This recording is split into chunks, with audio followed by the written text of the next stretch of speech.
السلام عليكم ورحمة الله وبركاته. أعوذ بالله من الشيطان الرجيم. بسم الله الرحمن الرحيم. الحمد لله رب العالمين، والصلاة والسلام على سيدنا محمد رحمة للعالمين وعلى آله وصحبه أجمعين. إن أريد إلا الإصلاح ما استطعت وما توفيقي إلا بالله عليه توكلت وإليه أنيب. حصنت نفسي بالحي القيوم الذي لا يموت أبدا، ودفعت عني السوء بألف ألف لا حول ولا قوة إلا بالله العلي العظيم. ولا حول ولا قوة إلا بالله العلي العظيم. ولا حول ولا قوة إلا بالله العلي العظيم. മുഅ്മിനീങ്ങളെ, മുഹമ്മദ് നബി സല്ലല്ലാഹു അലൈഹി വസല്ലമ പഠിപ്പിച്ചതനുസരിച്ച് ആയുസ് ദീർഘിക്കാനും ഭക്ഷണം വിശാലമാവാനുമുള്ള പ്രധാനപ്പെട്ട ഒരു അമലാണ് കുടുംബബന്ധം ചേർക്കൽ.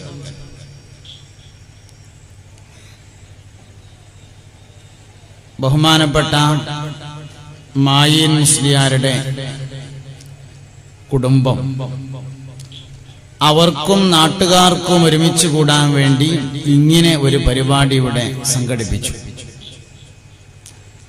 വളരെയധികം സന്തോഷമുണ്ട്.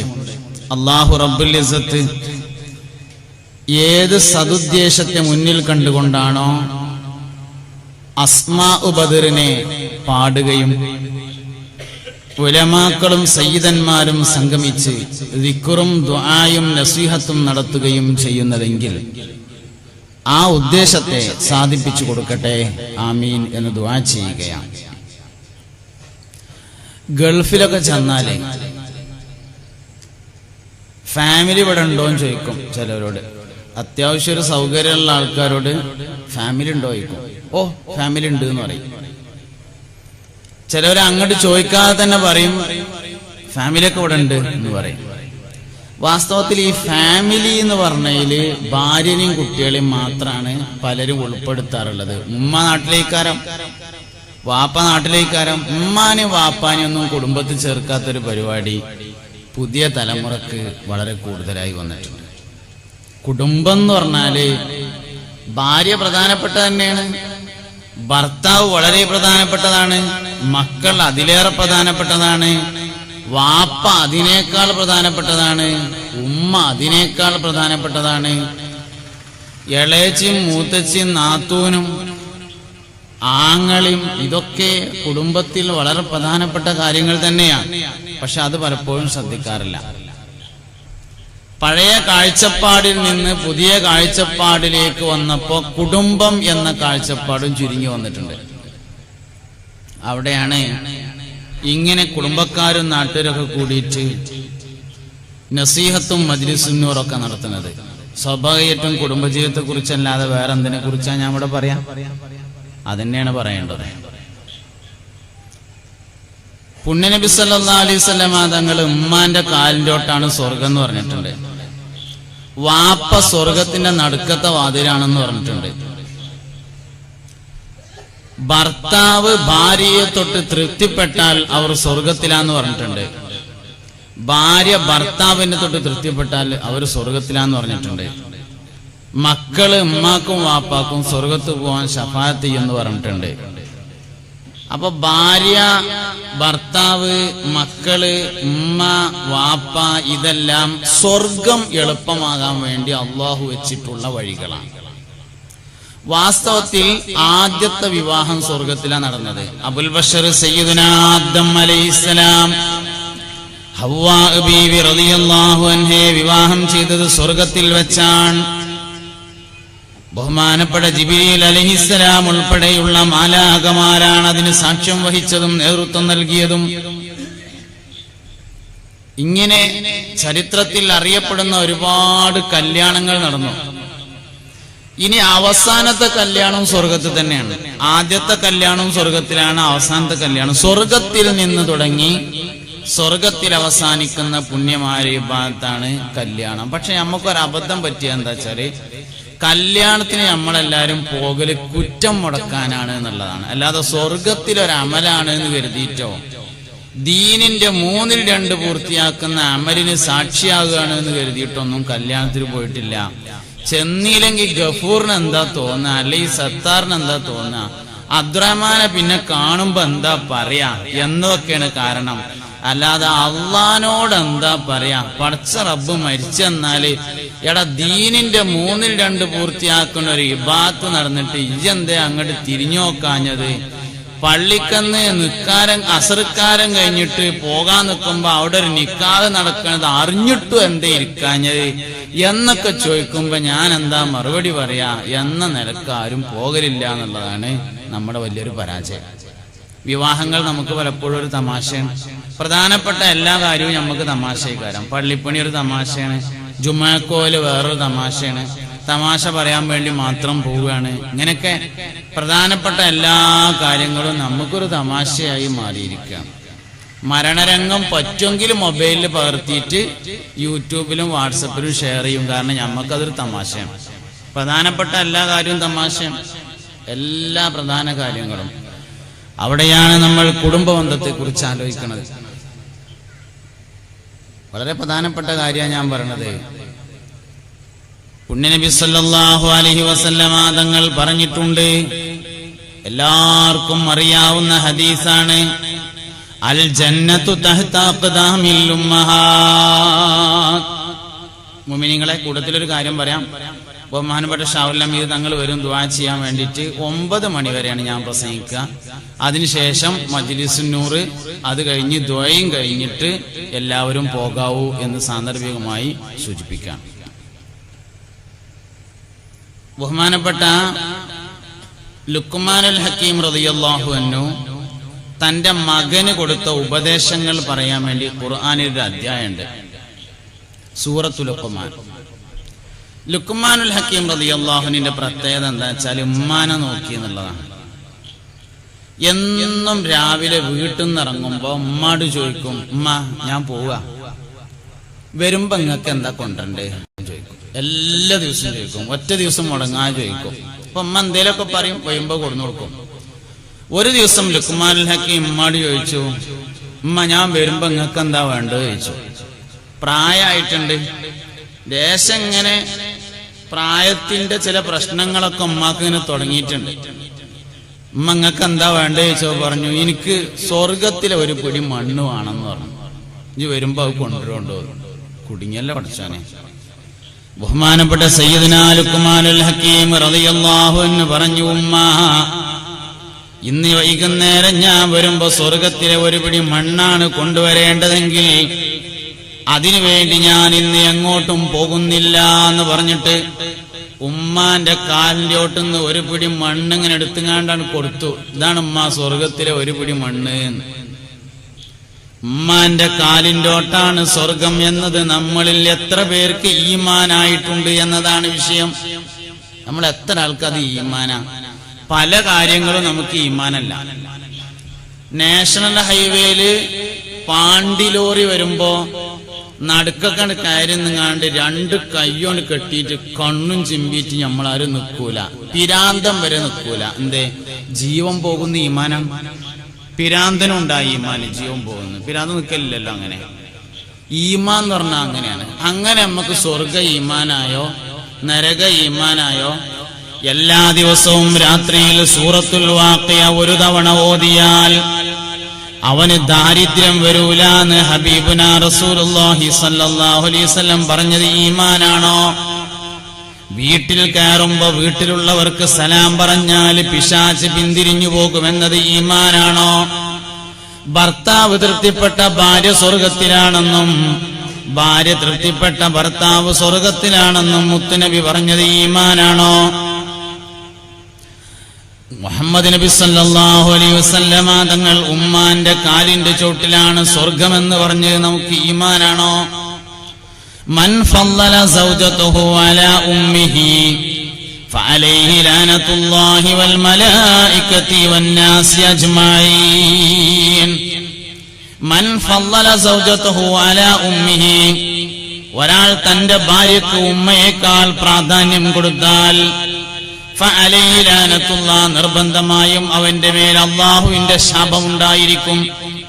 വൽ മലായികതി, മലക്കുകളുടെയും ശാപമുണ്ടായിരിക്കും. വന്നാസി അജ്മഈൻ, എല്ലാ മനുഷ്യരുടെയും ശാപമുണ്ടായിരിക്കുന്നതാണെന്ന് ഹബീബുനാ റസൂലുള്ളാഹി സല്ലല്ലാഹു അലൈഹി വസല്ലം പറഞ്ഞിട്ടുണ്ട്. അതുകൊണ്ട് ലുക്മാനുൽ ഹക്കീം ചെയ്ത മാതിരി ചെയ്യാൻ പറ്റണം. ആ വിഷയം നമുക്കാണ്ട് ഈമാനാവണം. പിന്നുള്ളത് വാപ്പയാണ്. പിന്നെ വാപ്പയാണ് അൽ വാലിദു ഔസത്തു അബ്വാബിൽ ജന്ന, ഹബീബുനാ റസൂലുള്ളാഹി. വാപ്പ സ്വർഗത്തിന്റെ നടുക്കത്തെ വാതിലാണെന്ന് മുത്തുനബി സല്ലല്ലാഹു അലൈഹി വസല്ലം പറഞ്ഞിരിക്കുന്നു. സ്വർഗത്തിന്റെ നടുക്കത്തെ വാതിലാ വാപ്പ, ബാക്കിയൊക്കെ സൈഡത്തെ വാതിലാണ്. അതുകൊണ്ട് വാപ്പയെ തൃപ്തിപ്പെടുത്തിയാൽ സ്വർഗത്തിന്റെ നടുത്ത വാതിൽ കൂടെ കയറാം. ഇനി അയിലേറപ്പുറം എന്താ പറയാനുള്ളത് എന്നുള്ളതാണ്. സ്വർഗത്തിന്റെ മുസാഫിന്റെ നടുക്കത്തെ കണ്ടെന്നൊക്കെ നമ്മൾ പറയില്ലേ, സ്വർഗത്തിന്റെ നടുക്കത്തെ വാതിലാണ് വാപ്പ എന്ന് ഹബീബുനാ റസൂലുള്ളാഹി സ്വല്ലല്ലാഹു അലൈഹി വസല്ലം തങ്ങൾ പഠിപ്പിച്ചിരിക്കുന്നു. അതുകൊണ്ട് ഫാമിലി എന്ന് പറഞ്ഞതില് വാപ്പി ഉമ്മയുണ്ട്. അത് ഭാര്യയും മക്കളും മാത്രമല്ല എന്ന് നമ്മൾ മനസ്സിലാക്കണം. കുടുംബം എന്ന് പറഞ്ഞ കാഴ്ചപ്പാട് വളരെ വിശാലമാണ്. അള്ളാഹു നിരീക്ഷകനെ വെച്ച് നോക്കുന്നുണ്ട്, നിങ്ങൾ കുടുംബബന്ധം ചേർക്കുന്നുണ്ടോ നോക്കാൻ എന്ന് ഖുർആൻ പറഞ്ഞു. വത്തഖുല്ലാഹല്ലദീ തസാഅലൂന ബിഹി വല്ലർഹാം ഇന്നല്ലാഹ കാന അലൈക്കും റഖീബാ. അള്ളാഹുവിനെ നിങ്ങൾ സൂക്ഷിക്കണേ, കുടുംബബന്ധത്തെയും നിങ്ങൾ സൂക്ഷിക്കണേ. നിങ്ങൾ കുടുംബബന്ധം പാലിക്കുന്നുണ്ടോ നോക്കാൻ അള്ളാഹു നിരീക്ഷകനെ നിശ്ചയിച്ചിരിക്കുന്നു. അള്ളാഹു നിരീക്ഷകനെ നിശ്ചയിച്ച് നോക്കുന്ന ഒരു വിഷയമാണ് കുടുംബബന്ധം ചേർക്കുന്നുണ്ടോ ഇല്ലേ എന്ന് നോക്കല്. ഭാര്യയും പ്രധാനപ്പെട്ട തന്നെയാണ്, ഭർത്താവും പ്രധാനപ്പെട്ട തന്നെയാണ്. സൂറത്തുർ റൂമിന്റെ 21-ാമത്തെ ആയത്ത് മുതലാണ് കല്യാണം കഴിക്കാൻ പറയുന്ന ആയത്തുകളിൽ. ومن آياته أن خلق لكم من أنفسكم أزواجا لتسكنوا إليها وجعل بينكم مودة ورحمة. ومن آياته, അല്ലാഹുവിന്റെ ഏറ്റവും പ്രധാനപ്പെട്ട ദൃഷ്ടാന്തങ്ങളിൽ പെട്ടതാണ് അൻ ഖലഖ ലക്കും മിൻ അൻഫുസിക്കും അസ്വാജ, നിങ്ങളുടെ അൻഫുസിൽ നിന്നു തന്നെ നിങ്ങൾക്ക് ഇണകളെ പടച്ചു എന്നത്. ലിതസ്കുനു ഇലൈഹ, നിങ്ങൾ സമാധാനത്തോടുകൂടെ ജീവിക്കാൻ വേണ്ടിയാകുന്നു അത്. സാധാരണ നാടൻ പ്രയോഗമുണ്ട് നമ്മളൊക്കെ നാട്ടില്, പെണ്ണ് കെട്ടിയാല് കാല് കെട്ടി എന്ന് പറഞ്ഞാൽ പെണ്ണ് കെട്ടിയാൽ ആ മനുഷ്യ ഇടങ്ങാറായി. വാസ്തവത്തിൽ ഖുർആൻ പെണ്ണെട്ടാൻ പറഞ്ഞിട്ടുള്ളത് ഇടങ്ങാറാവാനല്ല, ലിതസ്കുനു ഇലൈഹ, സമാധാനത്തോടുകൂടെ ജീവിക്കാൻ വേണ്ടിയിട്ടാണ്. കല്യാണം കഴിഞ്ഞപ്പോൾ ഉള്ള സമാധാനം പൊയ്ക്കുകയാണെങ്കിൽ ഖുർആൻ പറഞ്ഞ കല്യാണം നടന്നിട്ടില്ല എന്ന് മനസ്സിലാവും. ഖുർആൻ പറഞ്ഞ കല്യാണം സമാധാനത്തിന് വേണ്ടിയിട്ടാണ്, അല്ലാതെ ഇടങ്ങാറാക്കാൻ വേണ്ടിയിട്ടല്ല. ഖുർആനാണ്, സൂറത്തുർ റൂമാണ്, ആയത്താണ്. അപ്പൊ ഒരാൾക്ക് കല്യാണം കഴിഞ്ഞതിന് ശേഷം ഉള്ള സമാധാനമാണ് പൊയ്ക്കുക നിൽക്കുക. ഖുർആൻ പറഞ്ഞ കല്യാണം അല്ല നടന്നതെന്ന് മനസ്സിലാവും. വിവാഹത്തിന്റെ തലേ ദിവസം രാത്രി ജീവിതത്തിൽ ഏറ്റവും ഇഷ്ടപ്പെടുന്ന മനുഷ്യന്റെ രൂപത്തിലാണ് പിശാച് വരാറുള്ളത്. 1 മണിക്കോ 2 മണിക്കോ 3 മണിക്കോ ഒക്കെ വരും. എന്നിട്ട് ഉറക്കം ഫസാദാക്കിയിട്ട് സുബഹിന്റെ തൊട്ടു മുമ്പായിട്ട് ഉറങ്ങുകയും വിവാഹം ചെയ്യാൻ പോകുന്ന ഭർത്താവിന്റെയും കൈയൊടുക്കാൻ പോകുന്ന രക്ഷിതാവിന്റെയും സുബഹി നിസ്കാരം ഖളാ ആക്കിക്കൊണ്ടാണ് പിശാച് ആദ്യമായി രംഗത്ത് വരാറുള്ളത്. സുബ്ഹി നിസ്കാരം ഖളാ ആകുന്ന ദിവസത്തിൽ ചെയ്യുന്ന നിക്കാഹിൽ ബർക്കത്തുണ്ടാവൂല എന്ന് ആർക്കാ അറിയാത്തത്? ഇതൊക്കെയാണ് നമ്മൾ ശ്രദ്ധിക്കേണ്ട കാര്യങ്ങൾ പറഞ്ഞത്. ഇതൊക്കെയാണ് ശ്രദ്ധിക്കേണ്ട കാര്യങ്ങള്. ശൈത്താന് എന്നു രാത്രി മക്കളെ യോഗം വിളിക്കുന്ന, എല്ലാ ദിവസവും രാത്രി മക്കളുടെ ഒരു മീറ്റിംഗ് വിളിക്കും പിശാച്, ഇബ്ലീസ് ലഅനത്തുല്ലാഹി അലൈഹി. കുട്ടിയോട് ചോദിക്കും, അല്ല കുട്ടിയെ, മൂത്ത കുട്ടിയെ, ഇന്ന് എവിടേക്കൊക്കെ പോയിന്ന് ചോദിക്കും. അപ്പൊ ഓൻ പറയും, ഞാൻ ഇന്ന് ഇങ്ങനെ പോയി പല സ്ഥലത്തും, മലപ്പുറം, കോഴിക്കോട്, അവിടെ ഇവിടെ പോയി കുറെ ആൾക്കാരൊക്കെ കണ്ട്, നിസ്കരിച്ചവരൊക്കെ കുറെ സ്വീപ്പാക്കി, സദക്ക കൊടുക്കണവരൊക്കെ കുറെ സ്വീപ്പാക്കി, അങ്ങനെയൊക്കെ കൂടി ഇങ്ങനെ അടങ്ങാറാക്കി വരികയാണ് എന്ന് പറയുമ്പോ വാപ്പ അറിയത്രേ, അതങ്ങനെ ഒരു ഏർപ്പാട് എന്നുള്ളതിൽ കാണാം. അതുകൊണ്ട് ആയിട്ടില്ല, അത്രയൊന്നും പോരാ, ഒന്നും കൂടി ഉഷാറാവണം എന്റെ കുട്ടികള്.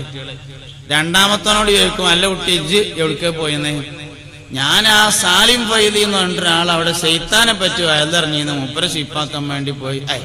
അതുകൊണ്ടൊന്നും ആയില്ല, ഒന്നും കൂടി ഒക്കെ ഉഷാറാവണം. മൂന്നാമത്തോൻ പറയും, ഞാൻ ഒരു പുതിയാപ്പഴനെയും പുതിയണ്ണിനെയും തമ്മിൽ തെറ്റിച്ചു എന്ന് പറയുമ്പോ ഇരിക്കണോടത്തുനിന്ന് ഇങ്ങോട്ട് ചാടിയിട്ട് കൊടുക്കട കയ്യ്, വാപ്പാന്റെ കുട്ടികളാവുമ്പോ അങ്ങനെ വേണം എന്ന് പറയുന്നതാണ്. ശൈത്താന് ഏറ്റവും ഇഷ്ടപ്പെട്ട പരിപാടി കുടുംബം കുളം തോണ്ടലാണ്. ഭാര്യനും ഭർത്താവിനും തമ്മിൽ തെറ്റിക്കലാണ് ഏറ്റവും ഇഷ്ടപ്പെട്ട പരിപാടി. കാരണം എന്താ? തലമുറകളോളം വഴിവിഴക്കാൻ ആ ഒരു കാരണം മതിയാവും. തലമുറകളോളം വഴിവെച്ചു പോവാന്, മക്കള് വേറെ കുട്ടികൾ ഓല കുട്ടികളായിട്ട് വഴി തെറ്റാന് ഒരു ഭാര്യനും ഒരു ഭർത്താവിനും കേടുത്തിയാൽ മതിയെന്ന് ഞമ്മളെക്കാൾ വിവരമുണ്ട് ശൈത്താന്. ഞമ്മക്കാണ് ആ വിവരം ഇല്ലാതെ പോയത്. അതുകൊണ്ട് അല്ലാഹുവും അവന്റെ റസൂലും ഇഷ്ടപ്പെടുന്ന തരത്തിൽ കുടുംബജീവിതം നയിക്കാൻ പറ്റണം.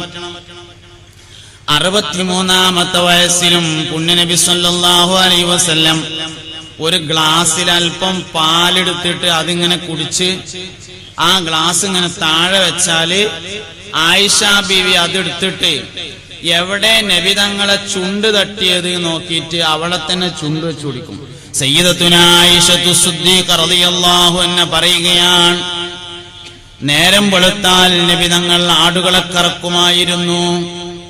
നേരം വെളുത്താല് സുബഹിസ്കാരം കഴിഞ്ഞു വന്നാൽ നബി തങ്ങൾ ആടിനെ കറക്കാൻ പോകും. ഞമ്മക്ക് തോന്നും അപ്പൊ ആയിഷ ബീവി ചായാച്ചാൻ പോകുന്നു. അല്ല, നബി തങ്ങൾ കറക്കാൻ പോകുമ്പോ ആയിഷ ബീവി ചായാച്ചിന്റെ പരിപാടി ഒന്നില്ല. പിന്നെന്താ? ആയിഷ ബീവിയോട് വെറുതെ ഇരിക്കും. നബി സല്ലല്ലാഹു അലൈഹി വസല്ലം തങ്ങൾ ആടിനെ കറന്നിട്ട് വരും. എന്നിട്ട് ആ പാല് ഇങ്ങനെ നേരെ കൊടുക്കും ആയിഷ ബീവിക്ക്. യാ ആയിഷു ഇശ്റബി, ആയിഷ കുടിക്ക് എന്ന് പറയും. ഞാനിങ്ങനെ ആ പാലിങ്ങനെ കുടിക്കുമ്പോ നബി തങ്ങൾ കൗതുകത്തോടുകൂടെ നോക്കി നിൽക്കുമായിരുന്നു. വളരെ കൗതുകത്തിൽ ഇങ്ങനെ നോക്കി നിൽക്കും. അങ്ങനെ ഞാൻ കുടിച്ചു കഴിഞ്ഞിട്ട് വീണ്ടും ഇങ്ങനെ കൊടുത്താൽ വീണ്ടും പറയും ഇശ്റബി ആയിഷ, കുടിക്കുക അറിയും. പിന്നെയും കുടിപ്പിക്കും. കൗതുകത്തോടുകൂടെ നോക്കി നിൽക്കും. വീണ്ടും കുടിക്കാൻ പറയും. അവസാനം എനിക്ക് മതിയായിട്ട് അത് ഞാൻ കൊടുക്കുമ്പോ എന്റെ ചുണ്ട് എവിടെയാണോ തട്ടിയത് അവിടെ തന്നെ ചുണ്ട് വെച്ചുകൊണ്ട് സയ്യിദത്തുന ആയിഷ റളിയല്ലാഹു അൻഹ കൊടുക്കുമ്പോ ക്ലാസ്സിൽ നിന്ന് നബി തങ്ങൾ കുടിക്കുമായിരുന്നു. നമ്മളോ? ആ ഹദീസിന്റെ ഒരു ചൊറുക്കുണ്ട്. ഞാൻ ആ പാത്രം കൊടുക്കുമ്പോ നബി തങ്ങൾ അതൊന്നും ചുറ്റിക്കും. എന്നിട്ട് എന്റെ ചുണ്ട് വെച്ച സ്ഥലത്ത് തന്നെ നമ്മളിങ്ങനെ നോക്കി നിൽക്കും എവിടെ ചുണ്ട് തട്ടണത് എന്ന്. നമ്മള് എന്തിന്? അതിന്റെ നേരെ ഓപ്പോസിറ്റ് സൈഡിൽ നിന്ന് കുടിക്കാൻ വേണ്ടിയിട്ട്. അത്രത്തോളം നമ്മൾ അകന്നകന്നു പോകും. 63-ാമത്തെ വയസ്സത്തെ കാര്യമാണ് ഞാൻ ഈ പറഞ്ഞത്. 63 വേണ്ട, 50 വയസ്സിൽ ഏതെങ്കിലും പുതിയാപ്പിളിയും പുതിയണ്ണും സിറ്റ് ഔട്ടിൽ ഇരുന്ന് സംസാരിക്കണത് നിങ്ങൾ കണ്ടിട്ടുണ്ടോ? ഉണ്ടാവൂല. ഓല് രണ്ടാളും രണ്ട് വഴിക്ക് പോകും. ഇനി സ്വർഗത്തുനിന്ന് കാണാന്നാ. ഇവിടുന്ന് കാണുന്നവരെ തന്നെയാണ് സ്വർഗത്തുനിന്നും കാണുന്നത്, അല്ലാതെ പുതിയ ആൾക്കാരൊന്നല്ല. ഇവിടുന്ന് തന്നെ കണ്ടിരിക്കാൻ പറ്റുമോ? സ്വർഗത്തിലും കണ്ടിരിക്കാം. സൂറത്ത് യാസീൻ സ്വർഗജീവിതം അവതരിപ്പിക്കുന്നുണ്ട് വളരെ മനോഹരമായി, വളരെ മനോഹരം. ഹും വഅസ്വാജുഹും ഫീ ളിലാലിൻ അലൽ അറായികി മുത്തഖിഊൻ ലഹും ഫിഹാ ഫാകിഹത്തുൻ വലഹും മാ യദ്ദഊൻ സലാമുൻ ഖൗലൻ മിർ റബ്ബിർ റഹീം. ഹും അവർ വഅസ്വാജുഹും അവരുടെ ഭാര്യമാരും ഫീ ളിലാലിൻ മരത്തിന്റെ ചോട്ടില് അലൽ അറായികി മുത്തഖിഊൻ കട്ടിലും ചാരിയിരിക്കുകയാണ്. ലഹും അവർക്കുണ്ട് ഫിയാദിൽ ഫാക്കിയത്തുൻ പഴങ്ങള് വലഹും മാ യദ്ദഊൻ അവർ ആവശ്യപ്പെടുന്ന മറ്റു വസ്തുക്കളും ലഭിച്ചുകൊണ്ടിരിക്കുന്നതാണ്. വളരെ മനോഹരമായ അവതരണം. സ്വർഗത്തിലെല്ലാരും ഭാര്യയും ഭർത്താവുമായിട്ടാണ്. ഹും വഅസ്വാജുഹും ഫീ ളിലാലിൻ അലൽ അറായികി മുത്തഖിഊൻ. അവരും അവരുടെ ഭാര്യമാരും. ഏതാ ഭാര്യ? ഭാര്യ ഇവിടുത്തെ അതേ ഭാര്യ തന്നെയാണ് സ്വർഗത്തിലെ ഭാര്യ. ഇവിടുന്ന് ഏതാണോ ഭാര്യ ഉള്ളത് അതേ ഭാര്യയാണ് സ്വർഗത്തിലുള്ളത്. പക്ഷെ കോറുങ്ങടുകളൊന്നും ഉണ്ടാവില്ല. കറുത്തതൊക്കെ വെളുക്കും. സ്വർഗത്തിൽ കറുത്തോരാരും ഉണ്ടാവില്ല, വെളുത്തോര് മാത്രമേ ഉണ്ടാവുള്ളൂ എന്ന് മുഹമ്മദ് നബി സല്ലല്ലാഹു അലൈഹി വസല്ലം. മൂക്ക് നീണ്ടോരുണ്ടാവില്ല, മൂക്ക് ചപ്പിയോരുണ്ടാവില്ല, ചെവി വളഞ്ഞോരുണ്ടാവില്ല. എല്ലാരും നല്ല സൗന്ദര്യമാണ്. എല്ലാരും 33ന്റെ റേഞ്ചിലാണ്. ഏത് സമയത്തും, ഇന്നലെ ഇന്നും നാളെയും എപ്പോഴും 33ന്റെ റേഞ്ചാണ്. ഭംഗി ഒരിക്കലും കൂടാന്നല്ലാതെ കുറയില്ല. സൂക്കുൽ ജുമാ എന്ന് പറഞ്ഞിട്ട് വെള്ളിയാഴ്ച ഒരു ചന്ത ഉണ്ട്. ആ ചന്തയെ പോകും, ആണുങ്ങൾ മാത്രമേ പോവുള്ളൂ. പോയിട്ട് അവിടെ ഇങ്ങനെ കുറെ പൊടിപടലങ്ങളൊക്കെ ഉണ്ടാവും. അതിങ്ങനെ പാറുമ്പോ മേത്ത് പറ്റിയിട്ട് ഇങ്ങനെ വരും. വീട്ടിൽ ചെന്നിട്ട് ഇങ്ങനെ വാതിൽ മുട്ടുമ്പോ മൈമൂൻ അങ്ങനെ പുറത്തേക്ക് വന്ന് നോക്കും. മുപ്പത്തിയേര് ചോദിക്കും, അല്ല മനുഷ്യ നിങ്ങൾ തന്നെ അല്ലേ ഇത്, പോയപ്പോ ഇങ്ങനെ ആയിരുന്നില്ലല്ലോ. വീണ്ടും സൂക്ഷിച്ചു നോക്കുമ്പോ ആളതന്നെയാണ്, പക്ഷെ ചൊർക്ക് മാറിയിട്ടുണ്ട്. ആഴ്ചക്കൊരിക്കൽ ചൊർക്ക് മാറ്റി കൊടുക്കും.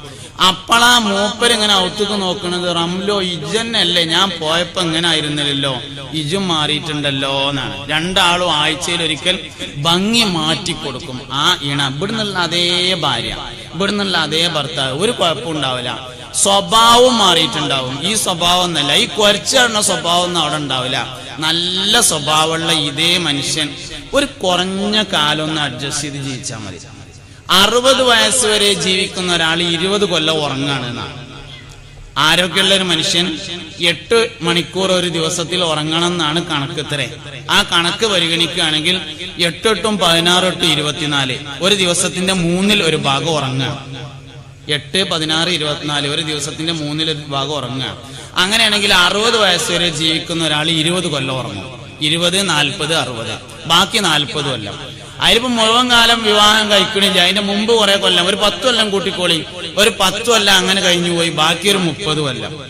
അതിൽ പിന്നെ കുറച്ച് അങ്ങോട്ടും ഇങ്ങോട്ടൊക്കെ ആയിട്ട് ഇനിയിപ്പോ എത്ര ആയാലും ഒരു 10-30 കൊല്ലം അഡ്ജസ്റ്റ് ചെയ്ത് ജീവിച്ചാല് ഇവിടെയുള്ള അതേ ഭർത്താവിന്റെ പല്ലൊക്കെ നേരാക്കിയിട്ട്, ഇവിടെയുള്ള അതേ ഭാര്യന്റെ കളറും മൂക്കൊക്കെ നേരാക്കിയിട്ട് അവിടുന്ന് കിട്ടും. അതുവരെയാണ് ഈ അഡ്ജസ്റ്റ് ചെയ്യേണ്ടുള്ളൂ. അഡ്ജസ്റ്റ് ചെയ്യാണെന്ന് വെച്ചാൽ തന്നെ വാസ്തവത്തിൽ അഡ്ജസ്റ്റ് ചെയ്യാനല്ല വിവാഹം ചെയ്യാൻ പറഞ്ഞിട്ടുള്ളത്. ഇനി വാദത്തിന് വേണ്ടി അഡ്ജസ്റ്റ് ചെയ്യാണെന്ന് നമ്മൾ സമ്മതിച്ചാൽ തന്നെ ഒരു 10-30 കൊല്ലം ഒന്നും ജീവിച്ചാൽ എല്ലാ നിലക്കും മനോഹരമാക്കിയിട്ട് അള്ളാഹു തആല തിരിച്ചു തരും. അത്രയാണ് നമ്മളോട് ജീവിക്കാൻ വേണ്ടി പറഞ്ഞത്. നമുക്കത് പറ്റൂലെങ്കിലോ ബഹുമാനപ്പെട്ട സയ്യിദുനാ ഇബ്രാഹിം അലൈഹിസ്സലാം ദുആ ചെയ്തിട്ടുണ്ട്, റബ്ബനാ ഹബ് ലനാ മിൻ അസ്വാജിനാ വദുർരിയാതിനാ ഖുറത അയുനിൻ വജഅൽനാ ലിൽമുത്തഖീന ഇമാമാ. റബ്ബന ഞങ്ങളുടെ റബ്ബേ, ഹബ്ലന ഞങ്ങൾക്ക് നീ നൽകണമേ, മിൻ അസ്വാജിന ഞങ്ങളുടെ ഭാര്യമാരിൽ നിന്ന്, വദുർരിയാതിന സന്താനങ്ങളിൽ നിന്നും, ഖുറത അയുനിൻ കണ്ണിന് കുളിർമ നൽകണമേ, വജഅൽനാ ലിൽമുത്തഖീന ഇമാമാ മുത്തഖീങ്ങളുടെ ഇമാമാക്കുകയും ചെയ്യണമേ. ഭാര്യ സന്താനങ്ങളിൽ നിന്നുള്ള കണ്ണിന്റെ നനവ് എന്ന് പറഞ്ഞാൽ എന്താണെന്ന് മുഫസ്സിറുകൾ ചർച്ച ചെയ്തു. ഭാര്യ മക്കളിൽ നിന്ന് കണ്ണിന് നനവ് നൽകണേ എന്നാണ് ഇബ്രാഹിം നബി ദ്വാരക്കുന്നത്. ഭാര്യ മക്കളിൽ നിന്നുള്ള കണ്ണിന്റെ നനവ് എന്താന്ന് ചർച്ച ചെയ്ത മുഫസ്സിറുകൾ പറയുന്നുണ്ട്, നിന്റെ ഭാര്യ, നിന്റെ ഭർത്താവ്, മക്കൾ അള്ളാഹുവിനെ ഇബാദത്ത് ചെയ്യുന്നത് നീ കാണലാണ്. വൈകുന്നേരത്തെ അങ്ങാടി പോയിട്ട് തിരിച്ചിങ്ങനെ വന്നപ്പോ ഭാര്യ ഇങ്ങനെ നിസ്കരിക്കുന്നുണ്ട്. അത് കണ്ടപ്പോ കണ്ണെന്ന് 2 തുള്ളി കണ്ണുനീരിന് വന്നാല് അതിന്റെ പേരാണ് ഭാര്യയിൽ നിന്നുള്ള കണ്ണിന്റെ നനവ്. ഭർത്താവ് ഇങ്ങനെ സുബീസ്കാരം കഴിഞ്ഞ് പള്ളിക്കന്ന് വന്നിട്ട് പൂമുഖത്ത് ഇരുന്നിട്ട് ഇങ്ങനെ ഖുർആൻ ഓതുന്നത് കട്ടൻ ചായ ഏറ്റിന് വന്നപ്പോ ഭാര്യ കണ്ടപ്പോ കണ്ണെന്ന് 2 കണ്ണുനീരിന് വന്നാൽ അതിന്റെ പേരാണ് കണ്ണിന്റെ നനവ്. വൈകുന്നേരത്ത് പിടി പോയിട്ട് ഇങ്ങനെ വരുമ്പോ കുട്ടികൾ ഇങ്ങനെ ഖുർആൻ ഓതുന്നത് കണ്ടപ്പോ മനസ്സിന് എന്തോ ഒരു സന്തോഷം, സന്തോഷത്തിന്റെ 2 കണ്ണുനീരിട്ടിയാൽ അതിനാണ് സയ്യിദുനാ ഇബ്രാഹിം അലൈഹിസ്സലാം ദ്വാരുന്നത്, ആ 2 തുള്ളി കണ്ണുനീര് തരണേ. റബ്ബനാ ഹബ് ലനാ മിൻ അസ്വാജിനാ വദുർരിയാതിനാ ഖുറത അയുനിൻ വജഅൽനാ ലിൽമുത്തഖീന ഇമാമാ. ഒരു മനുഷ്യന് ഏറ്റവും കൂടുതൽ പേടിയുണ്ടാവേണ്ടത് ഭാര്യയെയും ഭർത്താവിനെയും സ്വർഗത്തിൽ നഷ്ടപ്പെടുമോ എന്ന വിഷയത്തിലാണ്. ഒരു ദിവസം ആയിഷ ബീവിന്റെ മടിയിൽ തലവെച്ച് നബി തങ്ങൾ ഇങ്ങനെ കിടക്കുകയാണ് സല്ലല്ലാഹു അലൈഹി വസല്ലം. കടന്ന പാട് നബി തങ്ങൾ ഉറങ്ങിപ്പോയി ക്ഷീണം കൊണ്ട്. അള്ളാന്റെ റസൂൽ ഉറങ്ങിയപ്പോ ആയിഷ ബീവി റളിയല്ലാഹു അൻഹ കരഞ്ഞു. കണ്ണിൽ നിന്ന് ഇറ്റി വീണ രണ്ടിറ്റ് കണ്ണുനീര് മുത്തുനബിയുടെ പൂമുഖത്ത് വീണപ്പോ ഞെട്ടി ഉണർന്നു. മാലക്കിയ ആയിഷു, ആയിഷ എന്തു പറ്റി? എന്തേ ആയിഷ എനിക്ക് പറ്റിയത്? നീ എന്നോട് ഒരുപാട് സമയം സംസാരിക്കണമെന്ന് കരുതിയിരുന്നോ? ഞാൻ പെട്ടെന്ന് ഉറങ്ങിപ്പോയതിൽ നിനക്ക് സങ്കടമായോ? എന്താ നിന്റെ പ്രശ്നം എന്ന് ചോദിച്ചപ്പോ പറഞ്ഞു, നബിയേ, നിങ്ങൾ ഉറങ്ങിപ്പോയതിലുള്ള സങ്കടമല്ല, നിങ്ങൾ എന്റെ മടിയിൽ കിടന്നുറങ്ങുമ്പോ എനിക്കിങ്ങനെ ഒരു തോന്നൽ വന്നു. അള്ളാന്റെ റസൂലേ, നമ്മളെല്ലാവരും നാളെ സ്വർഗത്തിൽ ഒരുമിച്ച് കൂടിയാൽ എനിക്കിങ്ങനെ മടിയിൽ തലവെച്ച് കിടക്കാൻ നിങ്ങളെ കിട്ടുമോ എന്ന ഒരു തോന്നൽ ഇങ്ങനെ വന്നപ്പോ എനിക്ക് സങ്കടം സഹിക്കാൻ കഴിഞ്ഞില്ല നബിയേ എന്ന് സയ്യിദത്തുന ആയിഷ. എനിക്ക് സങ്കടം വരികയാണ്, നമ്മൾ സ്വർഗത്തിലെത്തിയിട്ട് എനിക്കിങ്ങനെ നിങ്ങളെ മടിയിൽ തലവെച്ച് കിടക്കാൻ കിട്ടിയില്ലെങ്കിലോ എന്നാലോചിച്ചിട്ട് സ്വർഗത്തിൽ നഷ്ടപ്പെടുമോ എന്ന വിഷയത്തിൽ സങ്കടം വരുമ്പോഴാണ് കുടുംബജീവിതം നേരാകുക. ഒരു ഭർത്താവിന് സങ്കടം വരേണ്ടത് ഭാര്യ നിസ്കരിച്ചില്ലെങ്കിൽ, ഭാര്യക്ക് സങ്കടം വരേണ്ടത് ഭർത്താവ് നിസ്കരിച്ചില്ലെങ്കിൽ. ഒരു നിസ്കാരം നഷ്ടപ്പെട്ടതിന്റെ പേരിൽ മഹ്ശറയിൽ പിരിഞ്ഞു നിൽക്കേണ്ടി വരുന്നത് 50,000 കൊല്ലം. 5 കൊല്ലം കാണാതിരിക്കാൻ നമ്മളെ കൊണ്ട് പറ്റൂല. ഒറ്റ നിസ്കാരം നഷ്ടപ്പെട്ടതിന്റെ പേരിൽ മഹ്ശറയിൽ വെച്ച് 50,000 കൊല്ലം കാണാതിരിക്കേണ്ടി വരും. അതിലാണ് യഥാർത്ഥത്തിൽ സങ്കടം വരേണ്ടത്. ആ സങ്കടം ഉണ്ടെങ്കിൽ കുടുംബജീവിതം നേരാവും. ലില്ലാഹിക്ക് വേണ്ടിയാണ് യഥാർത്ഥത്തിൽ കുടുംബജീവിതം. അള്ളാഹുവിന് വേണ്ടി ജീവിക്കാൻ പറ്റുക എന്നുള്ളത് പ്രധാനപ്പെട്ട കാര്യമാണ്. അള്ളാഹുവിന് വേണ്ടി ജീവിക്കാൻ വേണ്ടിയിട്ടാണ് കല്യാണം കഴിക്കാനും കുടുംബമായി ജീവിക്കാനും പറഞ്ഞിട്ടുള്ളത്, അല്ലാത്തൊരാവശ്യത്തിനും പറഞ്ഞിട്ടില്ല. ഞാനും എന്റെ ഭാര്യയും ഇങ്ങനെ കളിച്ചിരുന്നാൽ കൂലി ലഭിക്കുമോ നബിയെ? സഹാബി ചോദിച്ചു. കിട്ടുമെന്ന് ചോദിച്ചു. പുണ്യനബി സല്ലല്ലാഹു അലൈഹി വസല്ലം പറഞ്ഞു,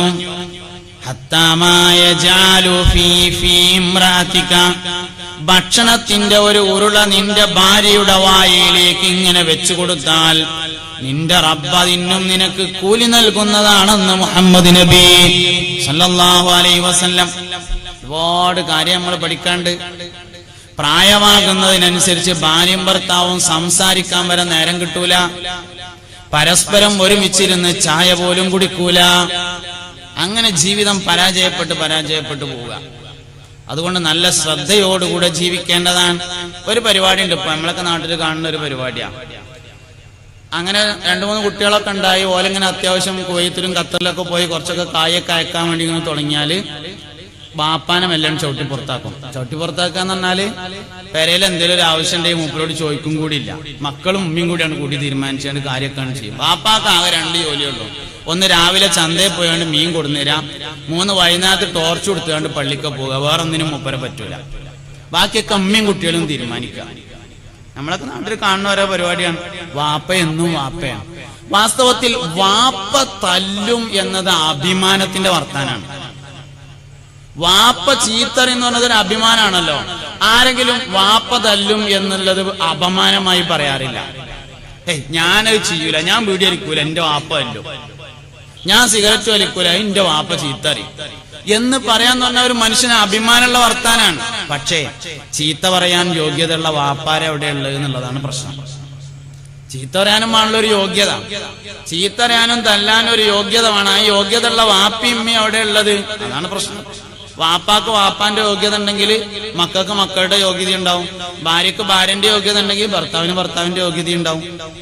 ഒരു മനുഷ്യന് അവനാന്റെ യോഗ്യത നഷ്ടപ്പെടുന്നതിനെ കുറിച്ച് ഒരു ബോധമില്ല. മാഷ്ക്ക് തോന്നാണ് എന്നെ കാണുമ്പോ കുട്ടികളൊന്നും നീച്ചിക്കണില്ല. കുട്ടികൾക്കല്ല യോഗ്യത ഇല്ലാത്തത്, മാഷ്ക്ക് മാഷാവാനുള്ള യോഗ്യത ഉണ്ടെങ്കിൽ കണ്ടാൽ എഴുന്നേറ്റ് നിൽക്കാൻ തോന്നാതിരിക്കൂല. വാപ്പാക്ക് വാപ്പയാവാൻ യോഗ്യത ഉണ്ടെങ്കിൽ കുട്ടികൾക്ക് കണ്ടാല് ബഹുമാനിക്കാതിരിക്കാൻ തോന്നൂല. സ്വന്തം യോഗ്യത. പഴയ കാലത്ത് നമ്മളെയൊക്കെ നാട്ടില് മൊല്ലാക്ക് അങ്ങനെ വരുന്ന കണ്ടാല് പീഡിയ കൊലയമ്മ ഇരിക്കാൻ തോന്നൂലായിരുന്നു. അറിയാതെ അങ്ങനെ പൊന്തും. എന്റെ കാര്യം, മൊല്ലാക്കാക്ക് ബഹുമാനിക്കപ്പെടാനുള്ള യോഗ്യതയുണ്ടായിരുന്നു എന്നതാണ് കാരണം. നമുക്ക് നമ്മളെ യോഗ്യത വേണം. ഭർത്താവിന് ഭർത്താവിന്റെ യോഗ്യത വേണം, ഭാര്യക്ക് ഭാര്യന്റെ യോഗ്യത വേണം, വാപ്പാക്ക് വാപ്പാന്റെ യോഗ്യത വേണം, ഉമ്മാക്ക് ഉമ്മാന്റെ യോഗ്യത വേണം, കുട്ടികൾക്ക് ഓല യോഗ്യത വേണം. ഇബ്രാഹിമിയ യോഗ്യത ഉണ്ടെങ്കിൽ വാപ്പയാകും, ഇസ്മായിലിയ യോഗ്യത ഉണ്ടെങ്കിൽ കുട്ടിയാവും, ഹാജറ ബീവിയുടെ യോഗ്യതയുണ്ടെങ്കിൽ ഭാര്യയാകും. ഹാജറ ബീവിന്റെ യോഗ്യത ഉണ്ടെങ്കിലാണ് ഭാര്യയാകുക. അതുകൊണ്ട് എല്ലാവരും അവരവരെ കുറിച്ച് തിരിച്ചറിയണം.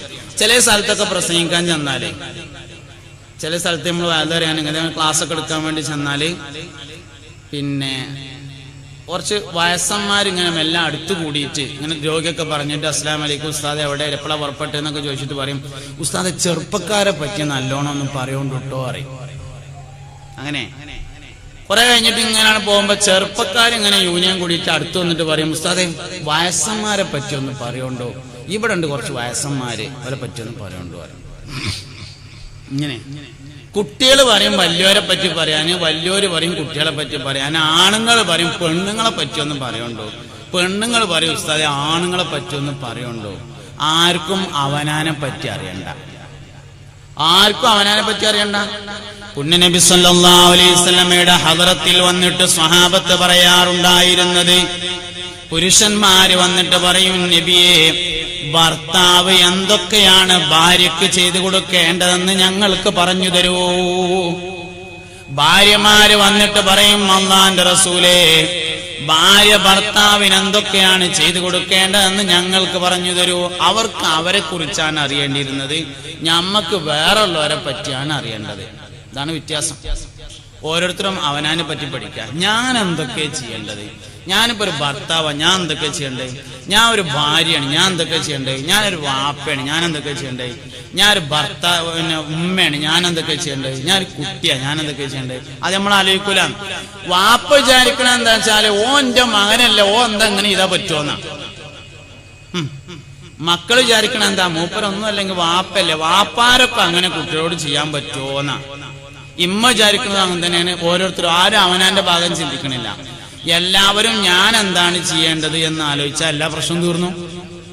ഭർത്താവ് ചിന്തിക്കേണ്ടത് ഞാൻ ഭർത്താവാണ്, ഞാൻ എന്തൊക്കെ ചെയ്യണം. ഭാര്യ ആലോചിക്കേണ്ടത് ഞാൻ ഭാര്യയാണ്, ഞാൻ എന്തൊക്കെ ചെയ്യേണ്ടത്. ഇങ്ങനെ എല്ലാവരും അവനാനെ കുറിച്ച് ആലോചിക്കണം. അതാരും ആലോചിക്കണില്ല എന്നുള്ളതാണ്.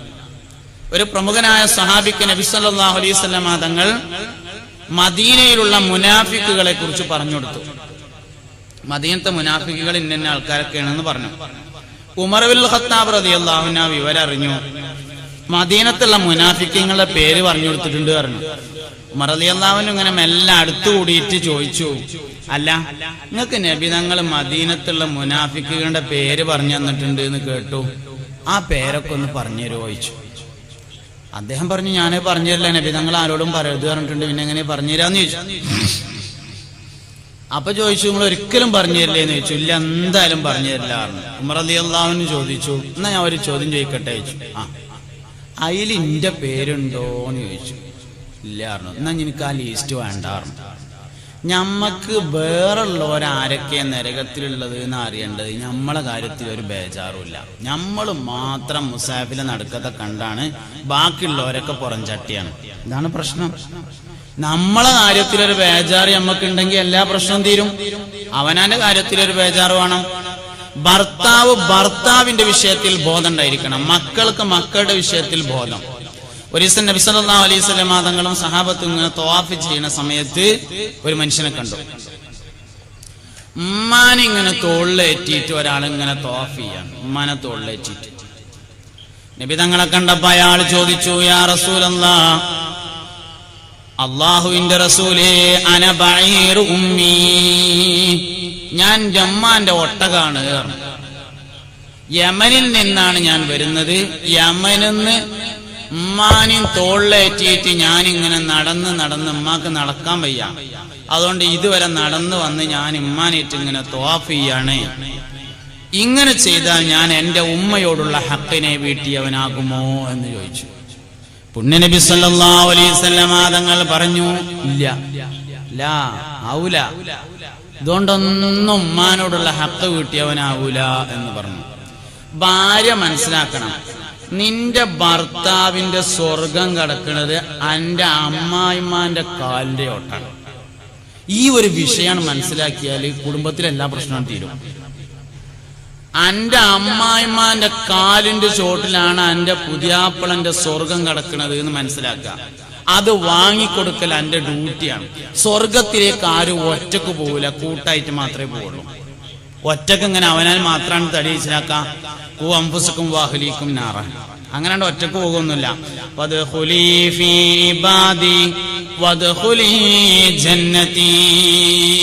സ്വർഗത്തിലേക്ക് പോകാനുള്ള ആളുകളുടെ കൂട്ടത്തിൽ ചേർന്ന് ഒരുമിച്ച് സ്വർഗത്തിലേക്ക് ആനയിക്കുകയാണ്. ഒറ്റക്ക് അങ്ങനെ പോകാൻ കഴിയൊന്നുമില്ല.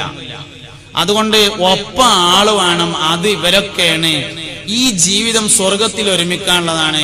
അതിന് ഭർത്താവിന്റെ ഉമ്മാനെ തൃപ്തിപ്പെടുത്തിയെങ്കിൽ മാത്രമേ സാധ്യമാവുള്ളൂ എന്നൊരു ബോധം ഉണ്ടെങ്കിൽ എല്ലാ പ്രശ്നം തീരും. ഞാൻ പറഞ്ഞ മാതിരി വളരെ കുറഞ്ഞ കാലാണുള്ളത്. ഉമ്മ വാപ്പമാർ പ്രായമെത്തിയാൽ അവരോട് ഉഫിൻ എന്ന് പോലും പറയരുത് എന്ന് പറയും. നമുക്ക് തോന്നും ഓല് മോശമായ പിന്നെ എന്താ കാട്ടുക, ഓലിപ്പ അങ്ങനെ ഇങ്ങനെയൊക്കെ പറഞ്ഞ എന്താ കാട്ടുക. അതുകൊണ്ടാണല്ലോ അങ്ങനെ പറയരുത് എന്ന് പറഞ്ഞത്. അങ്ങനെ പറയുന്നുള്ളത് കൊണ്ടാണ് ഉഫിൻ എന്ന് പറയരുത് എന്ന് പറഞ്ഞിട്ടുള്ളത്. 35 വർഷം ബാക്കിലാണ് അവർ ചിന്തിക്കുന്നത്, നമ്മൾ 35 വർഷം മുമ്പിലാണ് ചിന്തിക്കുന്നത്. നമ്മൾ ചിന്തിക്കുമ്പോൾ ഒരിക്കലും ഓലക്കൂടി ചിന്തിക്കാൻ പറ്റൂല. ഓലല്ല അഡ്ജസ്റ്റ് ചെയ്യേണ്ടത്, നമ്മളാണ് അഡ്ജസ്റ്റ് ചെയ്യേണ്ടത്. മൻ ഫളല സൗജതുഹു അലാ ഉമ്മിഹി എന്ന് പറഞ്ഞത് പ്രവർത്തനത്തിലല്ല, മനസ്സിലാണ്. ഫളല് നൽകുക എന്ന് പറഞ്ഞാല് പ്രവർത്തനത്തിലല്ല. മൻ ഫളല സൗജതുഹു അലാ ഉമ്മിഹി, ഒരാൾ ഉമ്മയേക്കാൾ ഭാര്യക്ക് പ്രാധാന്യം നൽകിയാൽ എന്ന് പറഞ്ഞത് മനസ്സിലാണ്. മനസ്സിൽ ഒരാൾക്ക് ഉമ്മയേക്കാൾ പ്രാധാന്യം ഭാര്യക്കുണ്ടെങ്കിൽ തന്നെ അവന് ശാപം ഉണ്ടാവുന്ന. അതുകൊണ്ട് മനസ്സിൽ പോലും പറ്റൂല, എന്നിട്ടല്ലേ പ്രവർത്തനത്തിൽ. മനസ്സിൽ പോലും പറ്റാത്ത കാര്യമാണത്. കുടുംബജീവിതം എന്ന് പറഞ്ഞാൽ ശരിക്കും പഠിക്കാനുള്ളത് തന്നെയാണ്. ആകെ പഠിക്കാനുള്ളത് ഒരു കാര്യം മാത്രമേ ഉള്ളൂ, അത് കുടുംബജീവിതമാണ്. പഠിക്കാൻ ആകെ ഒരു വിഷയമുള്ളൂ, അത് കുടുംബജീവിതമാണ്.